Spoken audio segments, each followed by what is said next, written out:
बिस्मिल्लाहिर्रहमानिर्रहीम अस्सलाम वालेकुम रहमतुल्लाहि व बरकातुहू। मैं उम्मीद करता हूँ आप लोग सब खैरियत से होंगे।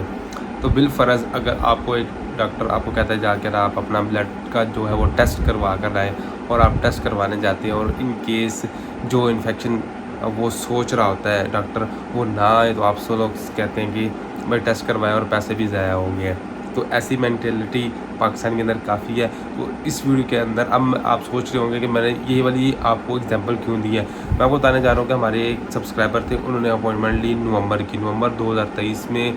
उन्होंने एम्बेसी को कॉल की है, एम्बेसी ने उन्हें अपॉइंटमेंट इशू कर दी। अपॉइंटमेंट इशू होने के बाद उनकी अपॉइंटमेंट जो थी वो लास्ट वीक की थी, ठीक है, यानी कि पिछले ये जो कल या परसों कल जो जुमा गुजरा है तब की उनकी अपॉइंटमेंट थी।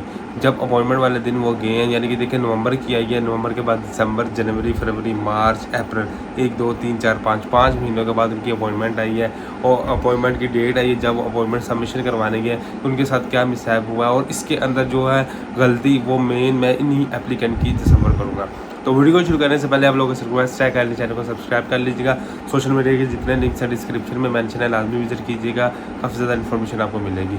मेरी बेशुमार वीडियोस में मैंने आपको बताया है कि जब भी आप अपनी फ़ाइल की सबमिशन करवाने BLS में या एम्बेसी में जाते हैं तो उससे पहले किसी अथेंटिक बंदे से डॉक्यूमेंट्स की चेकिंग लाजमी करवा लीजिएगा, क्योंकि प्रीवियसली जैरी भी चेक कर दिया करता था या फिर आपने जिस कंसल्टेंट को हायर किया होता है वो चेक कर देता है। अगर आप अपने ही बलबूते पर जाते हैं तो उसके अंदर रिस्क फैक्टर जो है ना वो 80-70% इंक्रीज़ हो जाता है। और अगर आप वही चेकिंग किसी ऑफिशियली बंदे से करवा लेते हैं या अपने कंसल्टेंट से जो अच्छे तरीके से इस चीज़ को डील कर रहा था अगर उससे करवा लेते हैं तो रिस्क फैक्टर जो है वो 80-90% कम हो जाता है, क्योंकि वो सारी की सारी जिम्मेदारी वो उस कंसल्टेंट पर आ जाती है।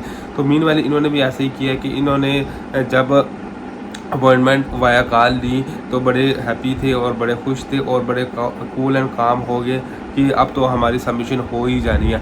अगर इस बिलफर्ज अगर जो अपॉइंटमेंट अगर एम्बेसी की डायरेक्ट आई होती है और अगर उसके अंदर कोई प्रॉब्लम या मिस्टेक्स आ जाती है तो उसके अंदर ये इंसान को श्योरिटी होती है कि ऑटोमेटिकली 10 या 15 दिन की अपॉइंटमेंट्स मजीद आगे मिल जानी है। लेकिन जब आउटसोर्स की तरफ वो एम्बेसी आपको रेफ़र कर दे तो फिर ये कभी भी ना मत सोचें कि आपकी जो है अपॉइंटमेंट रीशेड्यूल होगी। तो ऑन द डे वो अपॉइंटमेंट ये अपने डॉक्यूमेंट्स लेकर सारे गए हैं, तो उन्होंने A to Z जब सारे के सारे डॉक्यूमेंट्स किए हैं, इनके डॉक्यूमेंट्स के अंदर कोई भी मिस्टेक नहीं थी, जो इनके ओरिजिनल डॉक्यूमेंट थे। इन्होंने जो डॉक्यूमेंट प्रोवाइड किए थे सपोर्टिंग डॉक्यूमेंट वो भी सब गुड थे, लेकिन इनके निकाहनामा में जो ट्रांसलेशन थी उसके अंदर छोटी सी एक मिस्टेक होगी, तो उसकी वजह से इनको उन्होंने कहा कि जाकर ये अपने डॉक्यूमेंट्स जो है पहले आप ठीक करवाएं, उसके बाद ही सबमिशन करवाएंगे। अब इत्तफाकिया तौर पर इन्होंने जो डॉक्यूमेंट की ट्रांसलेशंस वगैरह करवाई थी वो इस्लामाबाद की तरफ से करवाई थी और जो अपॉइंटमेंट इनको रीशेड्यूल होकर आई थी वो फैसलाबाद की आ गई थी। तो इनके पास इतना टाइम ही नहीं था, ना इनके पास इतना सोर्स था कि वो ट्रांसलेशन के अंदर कोई चेंजिंग करवा कर उसी टाइम सबमिशन करवा देते। हम जो BLS वालों ने 2 से 3 घंटे का टाइम दिया हुआ था लेकिन वो नहीं करवा सके, तो एट द एंड क्या हुआ कि उनकी अपॉइंटमेंट ज़ाया होगी।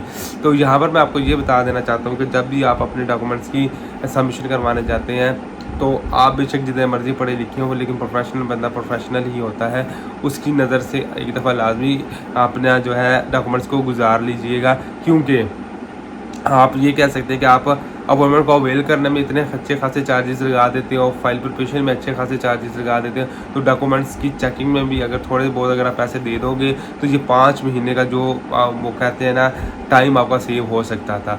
तो रिकमेंडेशन मेरी यही होती है कि जब भी आप अपने डॉक्यूमेंट्स की करेक्शंस वगैरह करवाएं तो अपॉइंटमेंट से हफ्ता 10 दिन पहले वंस अगेन इनकी वेरिफिकेशंस वगैरह लाजमी करवाया करें, क्योंकि अगर मिस्टेक निकल आई तो आपके सारी सारी मेहनत जो है वो ज़ाया हो जाएगी।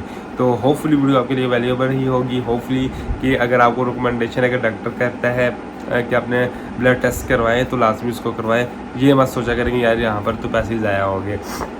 तो अपने डॉक्यूमेंट्स की checking, foreign office attestation, translation, file preparation से रिलेटेड या विजिटर वीज़ा की फाइल प्रिपरेशन से रिलेटेड अगर आप हमारी कंसल्टेंसी लेना चाहते हैं तो स्क्रीन में भी आपको नंबर शो हो रहा होगा और डिस्क्रिप्शन में भी हमारा नंबर है। तो नेक्स्ट वीडियो तक के लिए अपना ख्याल रखिएगा। अल्लाह हाफिज़।